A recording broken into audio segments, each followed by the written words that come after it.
નમસ્કાર જીએસટી માં આપની સાથે હું છું આરતી। હાલ મહત્વના સમાચાર સામે આવી રહ્યા છે તેની પર નજર કરીશું। તો અમરેલી લોકસભા બેઠકના કોંગ્રેસ ઉમેદવારનું ફોર્મ માન્ય છે। આ સાથે જ વાત કરીએ એક મહત્વપૂર્ણ સમાચાર જેમાં અમરેલી લોકસભાના કોંગ્રેસ ઉમેદવાર જેની ઠુમ્મરનું ફોર્મ મંજૂર થયું છે। તો એફિડેવિટમાં મિલકત છુપાવી હોવાનો ભાજપે આક્ષેપ પણ કર્યો હતો।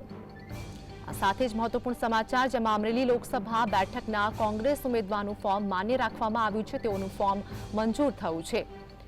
તો અમરેલી લોકસભાના કોંગ્રેસ ઉમેદવાર જેની ઠુમ્મરનું ફોર્મ મંજૂર થયું છે અને આ સાથે જ એફિડેવિટમાં મિલકત છુપાવી હોવાનો પણ આક્ષેપ કર્યો હતો। આક્ષેપ ભાજપ દ્વારા કરવામાં આવ્યો હતો, પરંતુ હાલની વાત કરીએ કે અમરેલી લોકસભા બેઠકના કોંગ્રેસ ઉમેદવારનું ફોર્મ માન્ય રાખવામાં આવ્યું છે।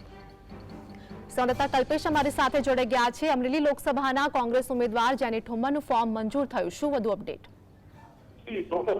અમરેલી લોકસભા બેઠકના ઉમેદવાર જેની ઠુમ્મરનું ફોર્મ જે આજે મંજૂર થયું છે। ખાસ કરીને 2 કલાક બાદ ફરી કલેક્ટર દ્વારા બંને પક્ષોને સાંભળીને જેની ઠુમ્મરનું ફોર્મ માન્ય રાખવામાં આવ્યું છે। સત્યમય જેતેલા નાદ સાથે વિજયભાઈ ઠુમ્મર કોંગ્રેસી આગેવાનો સાથે જયજયકાર કર્યો અને હાલમાં જે તેમના વકીલ છે પંકજ ચાપાણી દ્વારા આ માહિતી આપવામાં આવી હતી।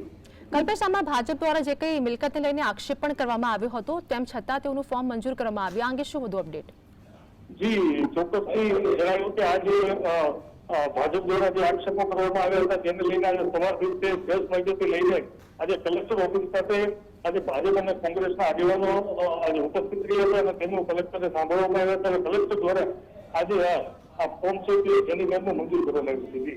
કલ્પેશ, માહિતી બદલ આપનો આભાર।